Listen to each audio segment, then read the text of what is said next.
Welcome to the International Schools Podcast. I'm your co-host, John. Dan will join us within the episode, and we're just excited because we're kind of talking about a topic that I think myself and Dan, and something that we've never really covered in the podcast. And I think it's something that's way overdue. It's this idea of child safeguarding. If you think of every one of us that is in the context of an international school, be it a school leader, an employee of a school, an educator, we're working with children, and children are very special type of human beings. They require a lot of empathy. They require a lot of nurturing. They require a lot of patience. They also require a lot of engagement. They also want to have the agency. And all these things come into play. And unfortunately, as many of you, I'm sure, read in the press, this idea of child safeguarding is still an unfortunate issue where there are places in the world where kids are just not safe. And we've had the unfortunate situation as an international school community to have a couple events in the last 10 years that really highlighted the importance of engaging as school leaders, as educators in school communities to really take on the responsibility and understand the nuances of what does it mean to have safeguarding policies within the school, and what are we doing to structure the systems and also the behaviors, the dispositions, the messages we're sending out, and how we're ensuring we're supporting children so when they walk into school, they feel safe, they feel excited, and they can really kind of amplify their potential in different ways through activities and learning. And today I have the privilege of having Matt Harris, and I've known Matt for quite a few years. He was in the IT world as an IT director, but in the last few years, he's been doing some phenomenal work in this area with an organization called childsafeguarding.com. Matt is the co-founder and CEO of childsafeguarding.com. And I just want to welcome you, Matt. Thank you so much for taking the time and joining us on this topic. It's a real honor, John. I appreciate you having me on and talking about this really critical topic that affects every school in every country worldwide. So again, thank you. So tell me, the word child safeguarding, before the podcast, we were just kind of talking to each other, and I said, oh, child safety. And then Matt said, hold on here. We need to make sure we're using the correct term to kind of encompass the topic that we're going to engage with. And it's, of course, safeguarding.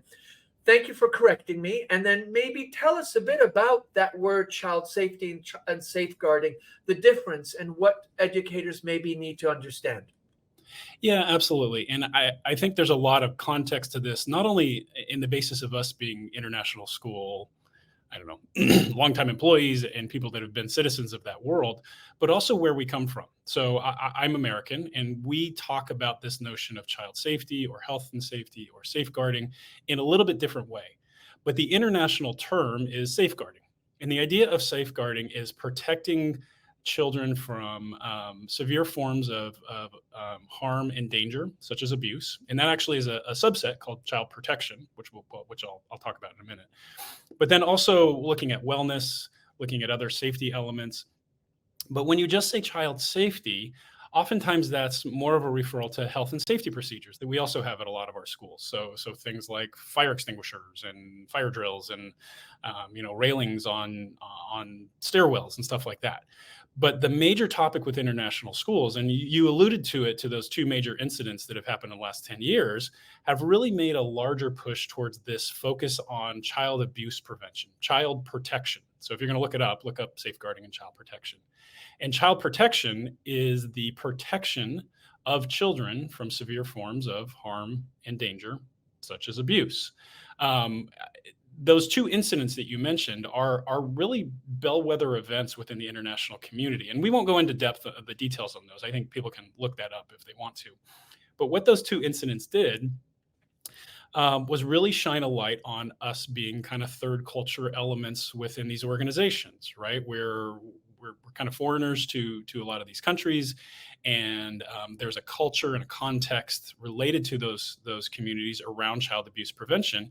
And we just, as a community, weren't strong enough in those areas. And so based on those two incidents, there was a wonderful organization of educators that got together to form the International Task Force for Child Protection. And they really have shined a light on this notion of safeguarding child protection across schools around the world. They do represent people around the world. They're connected to Interpol. They're connected to other organizations. And with that, you now see it's become a topic for every single conversation around leadership and accreditation and the ethos of schools. You can't go to a conference without talking about safeguarding now related to international schools.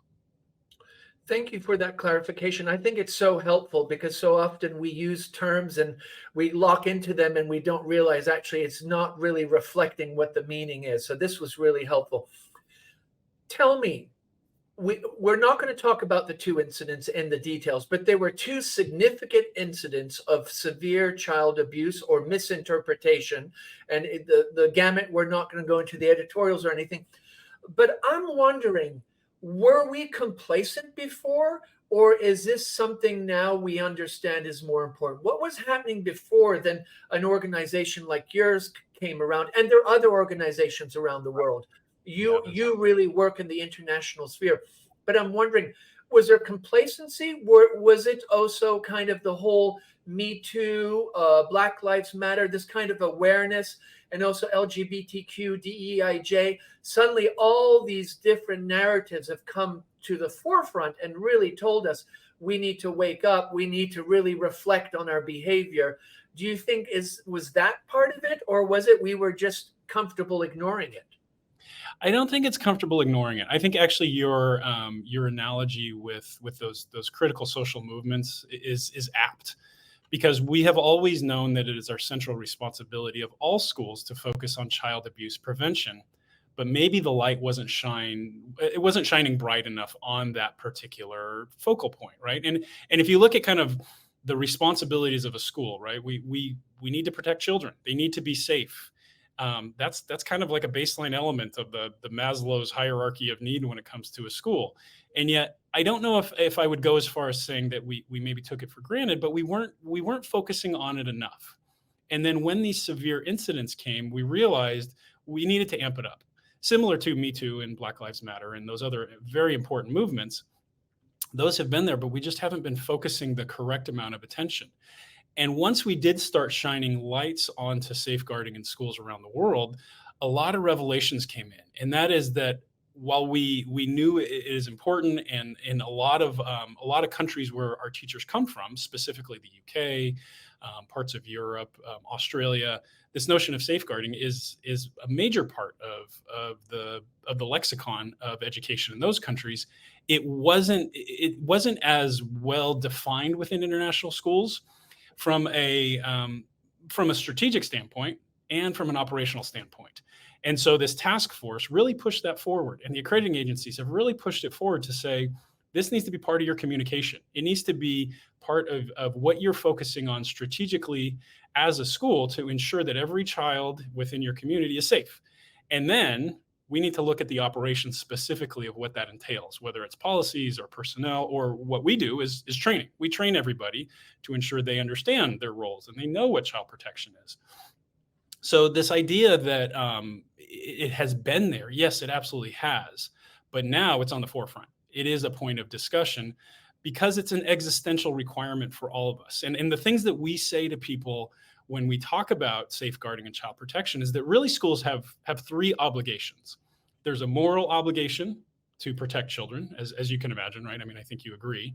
There is a legal obligation, and that legal obligation can be quite broad and quite diverse. You know, the legal obligations in Singapore, where I'm from, or parts of Europe where you are, John, or South America, they're different. Every law is different.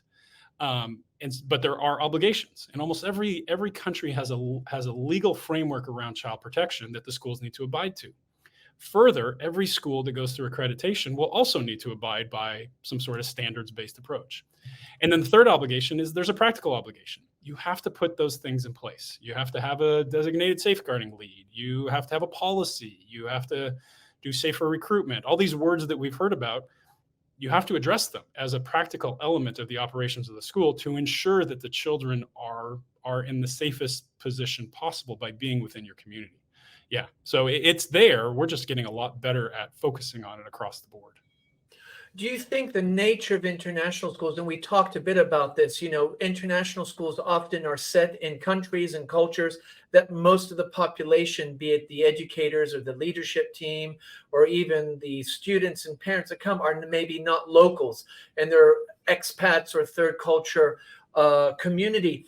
Do you think is because it was a bit gray? So imagine I'm in this country and I'm in international school, and the laws might not be really highlighted as child safeguarding laws. And then I feel like, well, if the laws aren't there, then maybe I don't have to abide by it. Because what I'm hearing is through this organization and this task force, basically the decision was it doesn't matter what the laws of the country are. As a school, you're going to play by these rules. Right. Yeah. So I think there's a lot of nuance to that because, international schools, as you said, tend to be these islands within a foreign land. Right. And so we bring in our views, our biases, our experiences into those organizations that may or may not match with what is required within the country in which they live. And so when we talk with schools about this notion of kind of bridging that gap, we focus kind of on what we call 4 C's. So country's number one. You have to know what the legal requirements are for your country, right? And that will supersede your accreditation requirements or what else, because you are a member of that country. Number two, we say culture. What is the culture of your community of the people that are working and living in the area, because it will be different. Things that people do and say in China are different than they are in India than they are in France, So understanding those cultural elements is also critical to make sure that you're doing best for child protection safeguarding. The next is the community you serve. The school that my children go to have a different community aspect to it than the one that you work in, John, right? So we need to understand why who we're serving within this child protection realm and how those fit in within the local context. And then finally is this notion of context. What kind of school are you? Are you a boarding school? Are you a highly academic school? Are you a community school? Every one of them has an ethos. And so understanding those 4 C's best bridge the gap between the fact that we are international and that we're working in these local contexts. And actually, it is that exact reason why I got into this. So I was working at a school in Jakarta. And when we hear Jakarta and we hear child protection, you can go search it, that they do match. And these incidents are related to things that were in Jakarta. And so I got a kind of a firsthand look at how this notion of safeguarding was evolving in international schools. And as we were doing that, we had trainers come in, right? This notion of making sure that everybody was trained, but they were being trained with a Western mindset and Western ideals and Western approaches. And so I remember talking to our content expert, and he's become a great friend of mine, Chris Gould. He's a child protection expert. He was involved in kind of helping out those incidents as well. And I said, Chris, this is great, but what are we doing for the 400 Indonesian speaking local staff? And he said, well, we're not really hitting their needs. And so as you're doing this training and you're tying to the context, we said, we need to meet their needs. And so when we first built childsafeguarding.com, we built it for that learner in mind. So our system is accessible by anybody. It's e-learning, so it takes on this IT thing, as we were talking about, John. And then we made it multilingual. So we present our training in all of these languages to ensure that we're taking the content to the learner and meeting their needs, rather than them breaking free of their country and their culture and their community to meet kind of our Western approaches of child protection. And that's a critical element too, right? I mean, you're in these countries, you need to be a partner within the entire community. And so the training has to do that. And that's what we do, is to help those organizations meet that kind of partnership requirement, as it were, by providing training that meets the needs of the local staff while ensuring it matches the quality that we require as international schools. That's so interesting, because so often when you think of professional development programs and different menus that are served for professional growth, so often they're targeted on the educators and the expat community. And so often the local staff might get very little professional development, or it's anticipated it might not be important because of their role is not in the classroom, etc. I just think that's so powerful. And also, throughout the program and the podcast, we always talk about cultural context and understanding that sometimes what I'm going to call the Anglophone, Western centric mindset and perception doesn't always sit or fit or is understood clearly. And what I'm hearing loud and clear is you're in this room and you're suddenly saying, wow, there are 400 people here that are not being addressed or that even know that this is going on. So one thing which is really interesting, and I do highlight that Matt has been generous and done the show notes. Many of our listeners are familiar with show notes. Go there. There's a lot there for you to dig in, but go to his website. One of the things is that you have an e-learning platform, but you make it multilingual, and your target audience is not what I would call your international school expat educator. They're part of your target, but it's much broader. Talk to us a bit about how do you have to deliver learning maybe differently in such a context? Yeah, and you hit that key word, didn't you, John? Like that notion of culture. And this is the number one question we get across the board. So people are always very curious about the language and the accessibility and the pricing and all of those sorts of things and whether it meets international standards. And we've addressed all that. But the big question is, what do you do about culture? Because we just talked about it, right?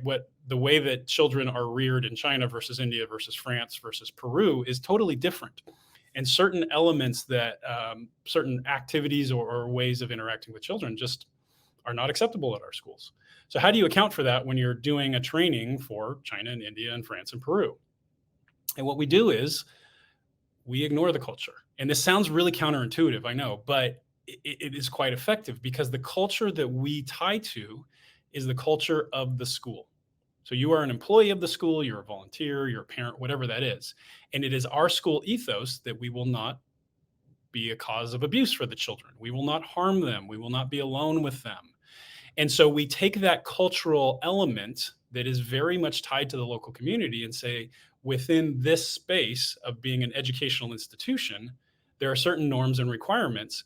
And we say that from like an outside contextual view of, we children should not be abused within our culture, but then we also push it directly on the learners and we give them a set of behavioral and attitudinal standards. And we say, do not be alone with the children. Do not go into the wrong toilet. And so they're hearing that we respect very much where you come from, your culture and your language are central to what we're offering, but there are certain requirements around behavior and expectations around the children that transcend where you are geographically or culturally. And that's critical so that no matter where a child goes within your international school or to another one, they get the same message, or that the people around them are getting the same message, that there's a standard of how we treat children and how we act around them and how we report if we have any concerns that that child might be in danger. And so it's a fine line to toe, but it's been incredibly effective.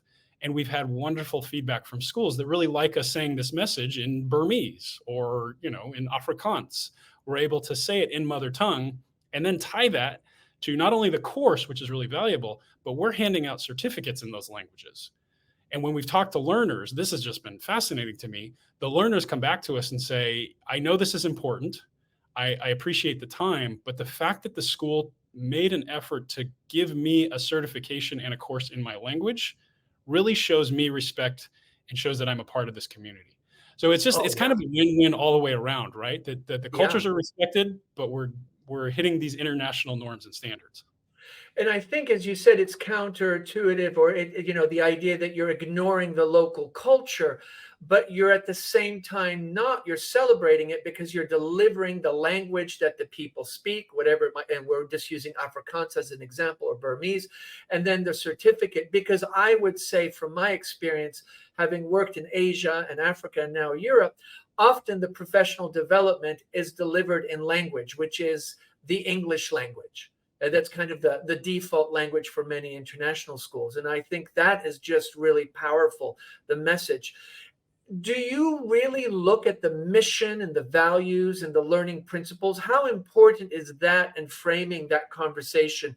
Because every school has certain missions and philosophies and values that they believe in and that they push out and that are part of the community. How important is that for you as your frame of reference, more than the values of what the country might be in? Yeah, we spent a lot of time doing that as we first built out the courses. So we referenced every accreditation standard we can find, international laws. We did a lot of review of the task force and their materials, and then we actually tested a proof of concept version with, I don't know, half a dozen to a dozen schools to make sure that what we were saying wouldn't be a counter message to the things that they focus on. And it's not perfect. There are certain religious institutions that would prefer that we had references to some of their specific language. Um, but for the most part, we are saying things that people want to have said, and we are saying things that aligns with the task force and how they're approaching everybody having a role in child protection and reporting concerns and behaving appropriately. And so those universals tend to be universal. And I know we never, you never say never and you never say always, but we have found that our messages tend, on the whole, on the supermajority, to align to those section A of the accreditation, the mission and vision and ethos and shared values. We align to every one that I've seen.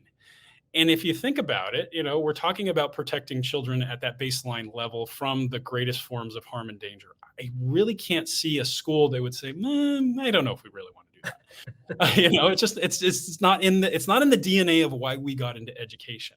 Yeah, But where the challenge lies, and I think this is an important point, is that we got into education not to focus on child abuse. So we've not only had to kind of focus on these things that align to these universal beliefs and understanding of values, but we've had to do it in a way that doesn't draw focus away from the primary reason many of us got into teaching, and that is yeah, to help children learn. So we've tried to make it very accessible. We've tried to be very respectful of the teachers and now the parents. We have a parent tutorial that just came out to meet the needs of their involvement and engagement within this topic in a way where they can get those core messages, get their certificates, come back to us later, but not get in the way of, the things they need to do in the classroom, unless you yeah. need to get in the way to protect a child, right? So that Yeah. there's a balancing act there too. And so far, I think we've been doing pretty good. So I'm a school and I have an accreditation, and they say, oh, your safeguarding policies are not that strong. This is an area that you need to work on. So then I contact you and tell us a bit about what kind of curriculum, what does safeguarding curriculum look like, Mhm. especially that you're doing it on the e-learning platform. So we're talking about, these things being online. Is it asynchronous, synchronous? Maybe take us through some of that journey of how you're delivering the learning and what are kind of the safeguarding essentials. Right. Yeah, absolutely. So you've mentioned a couple things there. So I'm going to address them bit by bit, if that's okay. So we focus primarily on the training aspect of child protection and safeguarding. Now we have a document, and I think I might have shared it in the show notes. And if not, I'll Yes. make sure I add it later. And it's this notion of the overview, because there are numerous areas that a school needs to consider when they do their child protection programs, the personnel, the child safeguarding policy, like you mentioned, resourcing, other things like that. And so what we do is that we kind of help you check one box, and that is the training one, by providing universal baseline training in child protection to meet the needs of every member of the community. But because we are dealing with such a diverse group, I mean, we're talking everybody from the contracted bus driver with an outside service to the parent volunteer that comes in to help in the preschool to the PE teacher that works across 7 different grades to now the parent that only comes to back to school night every 2 years, right? That's who we're trying to cover. And one of them is a locally a Spanish speaking local teacher. One's English, one's got a French background, and then let's say the parents are Korean, right? There's a lot of diversity of what we need to address. And so e-learning has provided us the opportunity to provide baseline training that meets the needs of those people, all of them, in a way where they can engage at the level that works best for them. So we created our own platform, and I'll tell you a little anecdote for that in a minute, that allows for universal access for anybody. So it works on any device, in any time, on any internet connection. It is asynchronous learning, so it's individualized learning that you can go through on your own at your own pace. You can pause and resume, and you can do it in whatever languages that we have available that meet your needs. How many Uh, languages do you do this in? as of today, our awareness course, so that's the one for support staff, is available in 37 languages. Wow. We are currently translating our level 1 course for teachers into 3 more languages. It's available in English right now. And we just released our parent tutorial last Thursday. So about a week ago now. That's available in 11 languages, and we have 10 more that'll come out over the next month or two. So we really lean into making things accessible for people through a simplicity of the e-learning, through kind of that asynchronous thing where you don't need to be in a room at the same time, and doing it in your own language. And then when we do it in our own language, everything's in the language, everything. So the screen where you type your name in and get started, all of the content, the labels, the audio, we do subtitles on everything. So we actually had somebody the other day asking us if we would do sign language. And I said, probably not, because everything's already subtitled. So that kind of meets that need as well. And the certificates even are multilingual. And so the idea is that we want to take child protection training to people rather than asking them to come to us. And so really leaning into, like I said, languages, simplicity, and accessibility, that's been the success story for us. Yeah. Yeah, and I think if people can do it at their own time, and also for schools, it's the cost. It's flying in a team in across the world to come and do a day and trying to find the time, and you're competing against other things. It just seems far more seamless, and also the different languages. I think that's just so powerful. Talk about this platform. Well, there's even more. Can I just add one more piece to that? Of course, please. It's not only that. So part of the reason that we leaned into e-learning was not only the platform and the accessibility, but think about that case that you just talked about. So we need to bring in somebody from the outside. Okay, so we know it's going to be it's going to be likely monolingual. So that's a bit of a drawback. Further, we're going to do it on October 4th, 2023. That's great. We hired Dan on October 5th, 2023. When is Dan going to get this requisite training? How is that available with a live person or a synchronized event? And so by doing it asynchronously, we can meet Dan's needs because he's got various language and instructional needs, but he can also do it before he even starts work at the school. So schools can authentically say to the community or to the accrediting agencies or whomever, everybody is trained in our school community, because you don't get to start until you completed the training. So that's another piece, that accessibility. And this was a big piece for us, John. I think both of you will recognize this. Teachers start in August generally for the Northern Hemisphere. Cleaners don't. Cleaners start whenever there's a job available. So how do you provide something that will meet the needs not only of those instructional requirements, but also the fact that they're just on different schedules? And so that was another big piece for us, is making sure that the schools have the ability to have coverage regardless of what their unique circumstances are. Yeah, and I think that's such a good point. Is so often everything is kind of the schedule of the teachers. Teachers come in August, we have orientation, and everybody else kind of just falls through. And then the following year, these people show up as new, but they've been there a year, and it seems out of context. Yeah, that's really, I think that's a really good point. And I think, what's interesting, as you're talking, I'm thinking, wow, this is not only for child safeguarding, this is just good practice for professional development and leveraging e-learning and asynchronous and synchronous learning. I mean, there's just so much there that people can build from. Yeah. We did find a challenge, and you were asking the question, so I'll just kind of move forward with it. We had to build our own platform.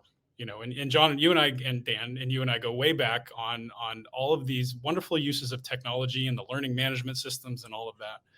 And so, we've all kind of worked together on best uses of like Google Classroom and things like that. So as we were designing this, we started going out and looking at learning management systems. And I would say to the learning management system providers, okay, here's what I need. I want it to provide video. I want to have some basic structure for buttons. So no letters. I want like yellow triangles and blue circles and stuff like that, so that there's universal access. And that's it. And I would get, oh, yes, we can do that. Absolutely. And I said, no. That's it. I don't want anything else. Well, they have to register. No, I don't want them to register. Well, they have to go through these various systems. No, I don't want that. So my analogy is that when we're going out and looking at learning management systems, again, to the point you were making, John, about this is a group of learners that are typically overlooked when we come to support staff. Everybody was trying to sell me a Maserati, and I needed a chair and 4 wheels. In fact, I didn't even put a brake in until one of our customers said, hey, it'd be great if they could pause. So the way that ours works is that the school purchases the credits on the system, and then they go into our dashboard and they choose the course and the language. And when they choose the course and the language, they're given a code. And it's a QR code or a URL. And then you share that QR code or URL with every single member of staff that speaks that language. So there's not a lot for the school to do. When the individual scans that code, it takes them to a landing page in their language, and all they have to do is type their name in and press begin. And that's it. And the system knows about them. It knows what organization. And then when they get into the course, not only are they getting information that's generic, but we allow the schools to give us reporting information specific to the school. So it makes it a more customized experience. But that only works when you strip everything down to give the best accessible experience to the learners. And not many people can do that. So educators can go through the hoops, no problem. But I have functionally illiterate staff members in some of our Southeast Asian countries, and they've still been able to get through it. And so I find that a point of pride that we've made it truly accessible to everybody. Yeah, I love the pare down. I'm just thinking that could be useful for some educators too, I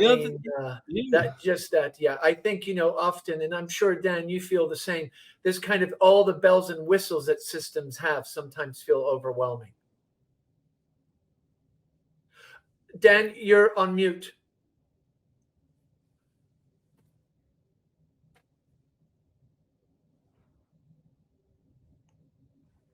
Very sorry, guys. Sorry for being late. Yeah, exactly, John. And I think people can overcomplicate things. Many schools, I was talking to a school today who just had insane overlap of systems and everything. And schools have a habit of doing that, especially when a new tech director comes in and they want to make their mark. It's a common situation. Yeah. And that's kind of our approach too. So, Dan, like you said, they've got all these overlapping systems. They require administration and all of that. Well, like we said, John, people don't get into education to do safeguarding and safeguarding training. So we can't really build a system that requires, a PhD in our system to be able to go through it like you do with some of the student management systems, because they're not going to come back to our system for months, and they don't want to, right? We want to focus on other things. And so Dan, like you're saying, I like leaning into simplicity, clarity, and don't add things on, and don't do too much unless there's a very clear purpose that's not going to draw away from any of the core functionality. That's my ethos. Yeah. So when you get these certificates, do the local national organizations and governments endorse that? How is it, like if I get a certificate, I'm in Burma, and then I travel to South Africa and get a job in South Africa. Is this something that carries with me, and can I use this, or do I have to go back periodically? So so we do 2 types of certificates. So for our awareness course, we do a digitally verifiable certificate that has basically information about them and the course. There's like some reminder information. We also use this digital certificate as a written reference of that reporting information we provided in the course. So, we say I'm reporting Dan Taylor. He's the designated safeguarding lead. His number is, +12345 or whatever. We put that on the certificate so that folks have a written reference if they need to make a child protection report. That certificate is digital, so it can be shared, it can be emailed, it can be verified. We have a built-in verification system, so it can't be faked. And it is multilingual. So this was a big piece specifically coming out of our experiences with international schools. So like I said, we had a lot of Indonesian local speakers. So they need to get their certificate in Indonesian. But what happens when NIASC or WASC or CIS come around? They don't know what that certificate says. So you can print out the certificate also in English. So that universal piece of information will go from organization to organization, and the learner can keep it with them, right? They can take it when they move to another school or they take on another job. They can say, yeah, I've got this. Here it is, and you can even verify it. For our teacher one, we leverage technology.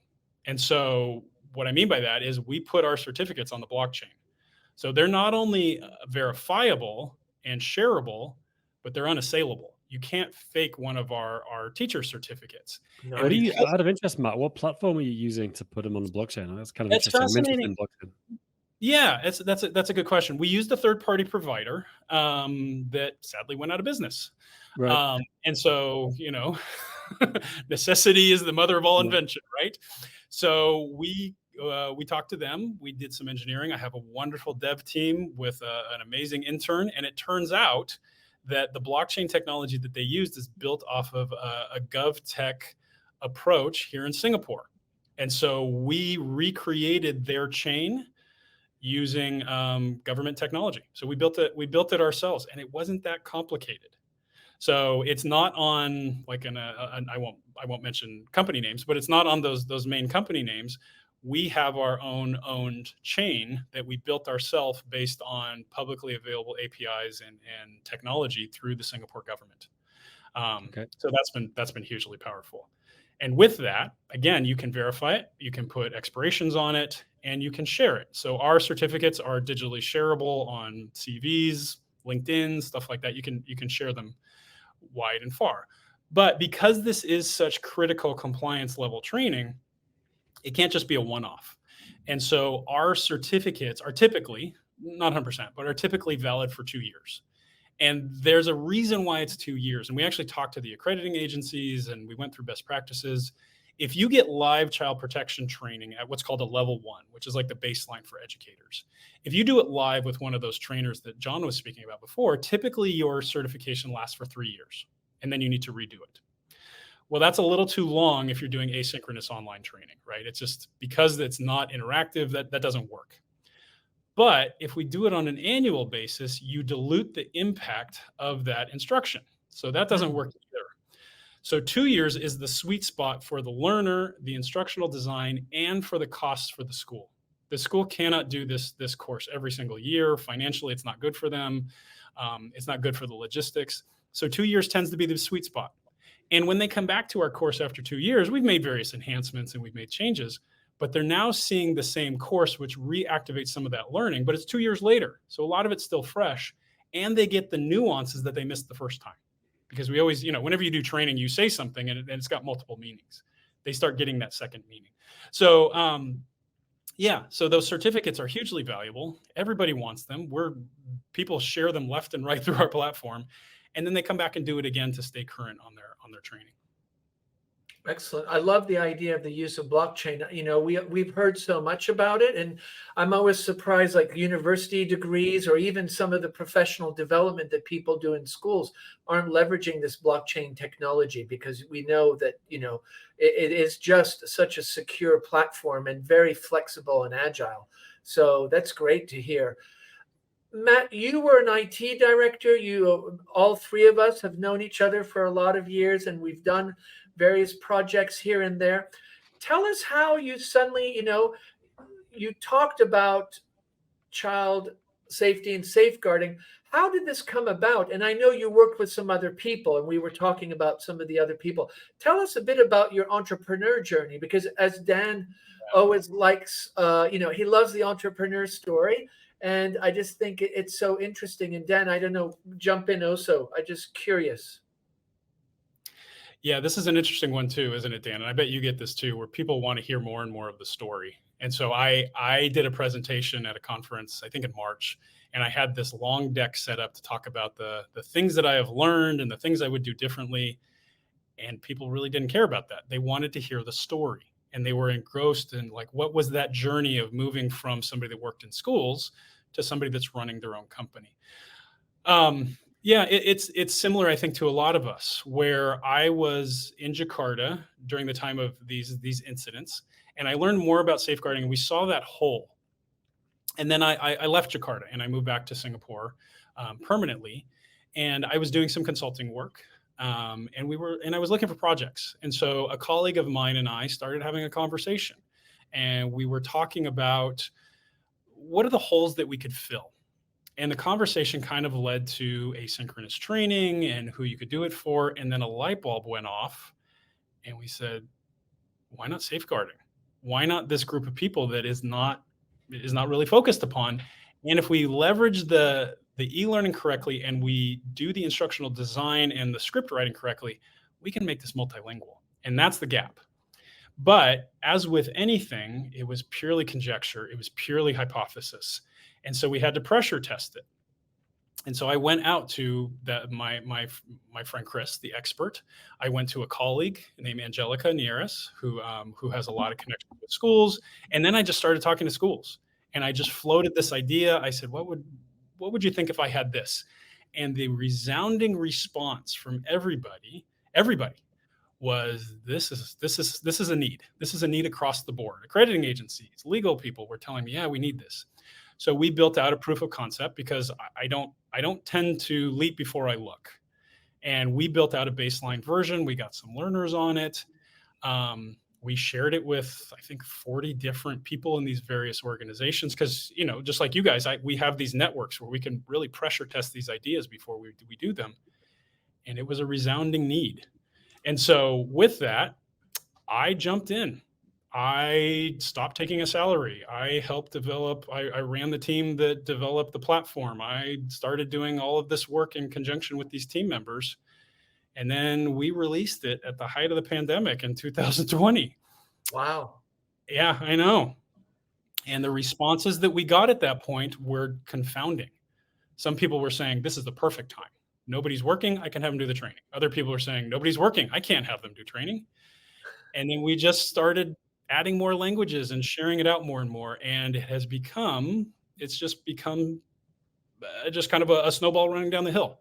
So we've added more languages, we've added more courses based on what people need, all from that journey of being willing to take the knowledge that we have about schools, identifying a gap and using the technology, as we all know how to do, to fill that gap, and then taking the leap and actually doing it.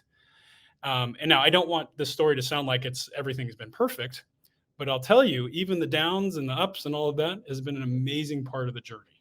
So, yeah. What advice would you give to people working for a school who are looking to start doing consulting, either as a part-time or as a full-time? Like, someone thinking about that, what advice would you give? I think knowing your niche is important, right? I find that I think knowing your niche is critical, so you know exactly what you have to say. Another piece, and I think, Dan, you probably have more experience with this than I do. Consultants have a belief that everybody wants to hire them. And what I found... You have that belief until you start doing it. Then you have the belief that everybody should be hiring you. Everybody should be hiring. The problem is that consultants don't realize they have to go tell people that they should be hired. And so consulting work, from my experience, even my work now, like I do product development, I do all of these various things. Business development is a majority of the job. That's 100%. I couldn't agree with that more. It is. Right? And what I found as well, I was actually talking to Ben, who's in our team today, about this, because there's some people I've spoken to a lot, and then they've said to someone else, I didn't realize Absevents did that. And I'm like, I told you 10 times, but then you realize no one's listening to you, because everyone's focused on, just like I'm focused on myself, and you, Matt and John, you're focused on your thing. No one's thinking about you. You literally have to shake them and say, I do this 100 times. And it can come across as pushy one in 20 times, but for the other 19 wouldn't even know you existed if you didn't do it. That's right. And you have to go out there. And what I find is, with a lot of consultants, they always start really well, right? They're telling people they want to consult. They get 7 jobs. It's spectacular. That 8th job is the problem, right? That 8th job is when you start doing those things, Dan, that you're talking about. And it transcends more than that. And in fact, this is something that we're doing. So on our certificates, we put the organization name. So it shows that I've been working with, the International School of whatever, but it's just words. We have just figured out a way to include the school logo inside the course. So it'll show up in the course, not only that reporting information, but now we can put the logos on the handouts, and we can put the logo on the certificate. When I've started to mention that to schools, they honestly, I'll be on these calls and they'll go, really? You're going to have a certificate with my logo on it? And they're absolutely right. There is something visual in your face that makes it real. Same with consultants. You have to have that visual in their face. You give people an email with some words are don't sink in very well. So that's a big thing. You have to be ready for the business, not just the consulting. Yeah, definitely. I mean, I think John, I mean, you've probably seen this because you're doing a few different entrepreneurial things. Like it's you could definitely get referrals, but even the referrals, that's a kind of sales. Even that's something you have to Yeah, focus on. It's yeah. legwork, right? Yeah. Yeah. And I think what's interesting that you said, Matt, and I've been involved with a gentleman who's been a guest here, Oliver Page, who runs Nutcase. And, he's come and worked with me with kids, and he always says, you need to find a problem that nobody yet thinks is a problem, and you have to come up with a solution. And that's really been interesting to hear that. And what you're saying is that actually nobody was doing child safeguarding at the international school level, which is kind of amazing to think there are these accreditation groups. And this issue is, it's from the dawn of age. Children, unfortunately, have been mistreated. This is nothing new. But to think such a large organization, very loose, but the sense of international schools, that there was nothing at all, and that's just, I think, really interesting. And I think that's maybe you hit that nerve. People were like, damn, we need that. That's a great idea. And, that goes. And I think, also a lot of work that Dan does is nobody's doing it. This whole idea of cybersecurity in schools and things like that, that's just so important. So I think for educators, it's, always don't think about the obvious, think about the non-obvious, the thing that people haven't yet thought about maybe. Yeah, which is First, better, cheaper, right? First, better, cheaper. If you can Yeah. do something first, you can do it better, or you can do it cheaper. That's where you're going to have your. And you know what? It doesn't even have to be original. It could just be original for a particular market. Like, I mean, there's a million people doing what we do for US public schools, but not for international schools, so that's, I think that's also something to bear in mind. If you know international schools, that's probably it probably things people are doing in the US and the UK that they're not doing for international schools. Well, let me ask you, Dan, if I can ask a follow-up here, because Yeah. one of the things that we've done really well is that we have focused on a market that very few people understand. Like you're talking about cybersecurity in the US and whatever, but just education in general, that what I'm finding is very few people understand that. And so we're doing child protection in an education environment, and then we're going to grow from that into other areas. But if I bring in, an expert from an accounting firm or an oil and gas person, they try and match their model of how a business works on education. We know that just doesn't work. Yeah. And so when, you guys asked the question about consultants and jumping into these entrepreneurial efforts, one of the things that teachers have above everything else is they understand education. They understand what a teacher actually needs. They understand how a school actually works. And it doesn't match any other industry out there. So leveraging that, Dan, I assume that's something that you're doing quite frequently is leveraging that knowledge you have about the industry to make stuff that actually works. Yeah, definitely. I think, like 13 years ago when I started this, my experience was in enterprise IT world, and then I got into education after that. So, 100%. I'm not sure if there's a question, but I agree with what you said.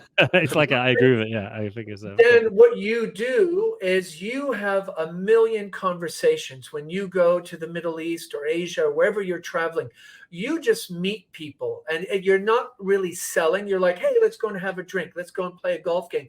But you're really out there learning and talking to people. And I think that's really important, is sometimes not to go for the sales pitch, but just have those contacts and those relationships. So you're kind of in the know and you know what the flow is. And I think that's so important. I think you do that really well, Dan, because you really have a sense of what it's like to be an IT director in an international school. Yeah, I think, I see you two online a lot. I think there's a lot to it, isn't it? You've like Matt said, if you want to, again, obviously we'll get back to Matt's child safeguarding, but I think just in terms of the advice for teachers, because we do, for people working for schools, because we do get that quite a lot. You've got to want to be talking to people all day. Like you two are always online. You're always talking. I mean, I've had my calendar. I've probably had 12 calls like this, not counting this today, and I've got another 3 later. That's nothing special in a day, and I'm still doing my regular work and looking after the kids in between it. Like I think if you wanted to go full time, you've got to be realistic about, if you become big, you can build a team and somebody else can do that. But in the beginning, it's going to be you, and it might be you for quite a while. Yeah. Matt, we're talking about safeguarding. We're talking about all these adults. What about kids? Are you doing anything so kids are better equipped to understand what's appropriate and not appropriate? So when we first started this, we said, we're going to focus on support staff, and I'm never going to get into working with safeguarding teachers. So then we built a teacher course. And then I said, you know what, we're never going to do people outside the employees. And then we just built a parent course. So I'm going to say to you on this podcast, we're never going to do anything related to student learning. And then so, the challenge with student learning is that the variables are larger and different than they are with the adults. Generally, there's a consistency of some level of literacy and understanding of concepts because everybody is more or less developmentally the same when it comes to adults. With children, we have challenges. I can't say things to 5-year-olds that I would say to 8-year-olds, that I'd say to 12-year-olds, that I'd say to 16-year-olds. So that's a challenge. The language pieces become even more difficult when you're looking to do a multilingual approach. And then finally, the curriculum. Because when you do curriculum for children, it needs to align to the curriculum experiences within the school. And so am I doing an IB-based curriculum? Am I doing an ENC? Are we trying to tie to some of the TOK things? So it's a gigantic mountain that we have not approached yet. And I've said we will never do it. So of course, we're already talking about it now. But it's a very, very large thing to tackle. And we have a few other things in the interim we're looking to tackle, such as leadership. I've talked about everybody that has direct connection to the children, but what about the board members or the owners or the senior leaders that have that fiduciary responsibility to put those things into place? So we're starting to do that. And how do you do that with like Vietnamese schools where they have an ownership group, but they don't speak English? Okay, well, we need to provide that. And so we're looking to do a top level approach now that we've kind of done the middle, and then we're going to probably have some discussions around looking at the students. But there's a lot of variables there we need to address. Yeah, and I just think nowadays, hopefully kids are a little more savvy, but unfortunately, and we were referring to 2 events over the last 10 years, Dan, is that, this trust, I work in a primary school, and the amount of trust and that kids give you and they respect, and how you have such an immense responsibility as an educator. And I would say when I worked at LA Unified, I remember at graduate school, they told us never, and I was teaching kindergarten, they're like, never be in a room by yourself. If they're with another kid, make sure there's another adult, leave the door open. And this was in 92. This is quite a few years ago. And we got, especially being male early years teachers, there was a lot being shared and strategies, and it was very explicit. It was kind of a non-negotiable. So, I think I applaud that you are doing this, and also to the childsafeguarding.com organization. I think this is so important. And, nothing's worse than a kid come to a school and then not feel safe. I just think that's Agreed. just awful. And, we've had a wonderful hour. And Matt, I want to thank you for your time, and also just always appreciate, that entrepreneurship side, because I think many of our audience, many of the educators, and we mostly, I think, Dan, most often the people we have were educators and become entrepreneurs. It's kind of that's a recurring theme of the podcast, definitely. which is great. But Matt, is there anything you would like to share with our leaders that listen to us, and our educators and parents and the audience that we have? Any kind of thoughts or something to reflect upon as we wrap up this very rich conversation? Yeah, absolutely. I mean, obviously, I want to give a little plug, and please go visit childsafeguarding.com. We've just revamped the website, and there's information on all of our materials, and you can contact us if you want. But really, the thing that I would like people to take away, we have a tagline that we've stuck with, and that is that everyone has a role to play. So every adult, whether they are a cleaner, whether they are a delivery driver or a volunteer, or even a visitor, has a role to play in child protection. And so as you're looking at your school and you're considering the adults that need training or the adults that need to be part of child protection programs, realize it's. And so don't exclude one, not on campus very often, or they rarely see kids. Every person has a role to play when it comes to child protection. Absolutely. I can't agree more. And I just want to remind our audience, it's childsafeguarding.com. and a fantastic website, and you get a lot of information. And then Matt has been kind, and we have show notes, so do jump into those and get some of the resources. Matt, thank you so much, and really appreciate. And when you have that kid course, call us up. We'll have a conversation. Absolutely. Thank you guys so much. I've really enjoyed the conversation. Thank you. Thanks.